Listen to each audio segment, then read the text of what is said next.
Why did the world respond to the BTS's world tour? A world tour is not merely a schedule of concerts. It is a traveling ritual, a moment when a community recognizes itself in physical space.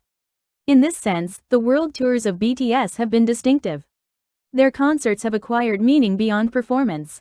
They are the institutionalization of Encounter, the scene in which a digitally connected fandom is reborn as an embodied community in the real world.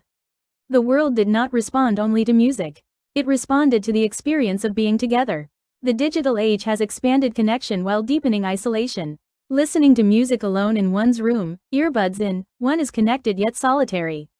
A world tour temporarily suspends that isolation.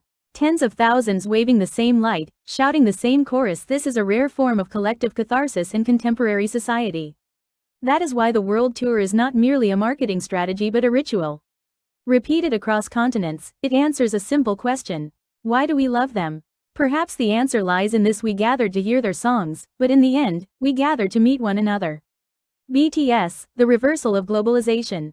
It is a shift in cultural power that began in Seoul. For a long time, globalization appeared to move in a single direction. Culture flowed from center to periphery. Los Angeles, New York City, London. These cities functioned as dispatch centers of global popular culture. The standards of pop music, the model of the global star. The rules of the industry system, they were largely produced within the English-speaking world. In the 21st century, however, fractures emerged in that flow. And at the center of that fracture stood BTS. 1. Strategy from the periphery. Korean popular music had long referenced American pop. It analyzed trends, learned formats, and designed strategies for global markets. This was not imitation, but learning a periphery. Acquiring the language of the center. With BTS, however, an intriguing shift occurred. They targeted the English-speaking market, yet did not abandon Korean. Most of their major hits retained Korean lyrics. This choice diverged from the conventional formula of cultural power. 2. The collapse of the language barrier. In the past, English was considered a prerequisite for global success. Non-English music needed translation or alteration. Digital platforms weakened that barrier. Subtitles, translation accounts, and fan communities reconstructed meaning. Listeners no longer demanded only understandable lyrics. Emotional transmission, performance, and collective experience became central. When Korean language songs reached the top of U.S. charts, the direction of globalization began to be reconsidered. 3. Charts and symbolic power. The Billboard Hot 100 long symbolized global music authority. Its summit signified cultural centrality. BTS's repeated high placements were not merely commercial milestones. They signaled a shift in symbolic order. It was less a moment when the center recognized the periphery, and more a moment when the periphery rewrote the rules of the center. 4. Decentralization in the platform era.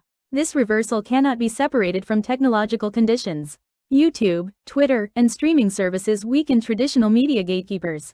In the past, local radio play and television appearances were essential. Now fans themselves drive dissemination. Content released in Seoul circulates worldwide within minutes. Speed disperses concentration of power. Cultural centers are no longer fixed coordinates. 5. The changing subject of cultural translation. Historically, globalization meant the West translating other cultures. In the case of BTS, translation became fan-driven. ARMY voluntarily translated lyrics, explained cultural contexts, and reinterpreted meaning regionally. This process was not passive consumption. It was participatory cultural production. Globalization no longer flows from top to bottom. It is reconstructed within layered networks. 6. Seoul as symbol. Seoul was once perceived primarily as a site of cultural import. Today, it is recognized as a cultural export hub. K-pop, television dramas, and film have secured competitive presence on global platforms. This transformation signifies more than industrial growth. It marks a geographical reconfiguration of cultural power. Seoul is no longer a peripheral receiver. It is a point of origin. 7. The meaning of reversal. The reversal of globalization does not mean that center and periphery have fully switched places. Rather, it suggests a multiplication of centers. The United States remains a vast market, but it is no longer the sole standard. BTS demonstrated that non-Western culture can reshape global rules. They did not merely enter the world market. They expanded the imagination of what that market could be. 8. A new globalization. Is this shift temporary, or a sign of structural transformation? Globalization is no longer a single current but a convergence of intersecting roots. Music that began in Seoul organized emotions across the world. This is not simply the success story of one group.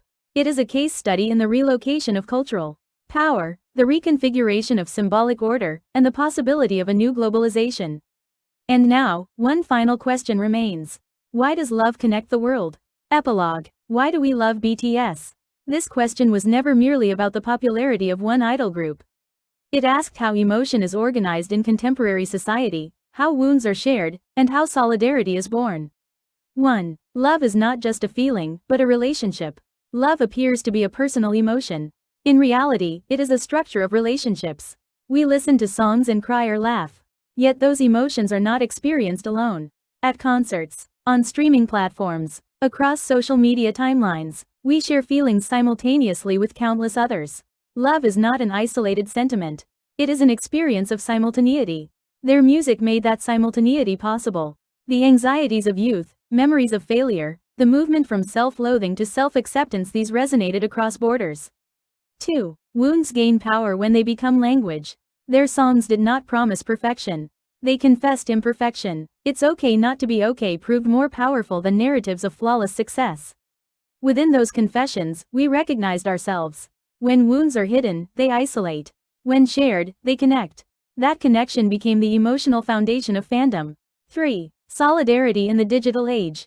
This solidarity did not remain offline. Music that began in Seoul bound together youth in Brazil, India, France, and the United States. Geographical distance did not become emotional distance. Platforms enabled connection, but trust and shared feeling sustained it. ARMY was not merely a body of consumers. They were co-interpreters. They translated lyrics, explained meanings, and comforted one another. Love, through this process, became a network. 4. The time of pause and return. Military enlistment and hiatus appeared as crisis. Yet that interval tested the relationship. The pause did not produce collapse. It organized waiting as a collective emotion. And return was not simply a comeback. It was a reaffirmation of community. The reunion stage signified more than music. It symbolized a relationship that had endured time and trust. 5. Why does love connect the world? Love is response before comprehension. Even without perfect understanding of language, we respond to emotion. When that response repeats, relationship forms. The reversal of globalization, the relocation of cultural power, the civic potential of fandom. Behind all these analyses lies one force: emotion. Love is not an abstract slogan. It is the act of sharing wounds, recognizing one another's existence, and enduring the waiting. BTS did not conquer the world. They connected with it, and within that connection, we discovered that our solitude was not entirely solitary. This book examined the emotional architecture of contemporary society through one group. Yet the story does not end with a single name. As long as we listen to someone's confession, respond to it, and remember one another, love will continue to connect the world. The end.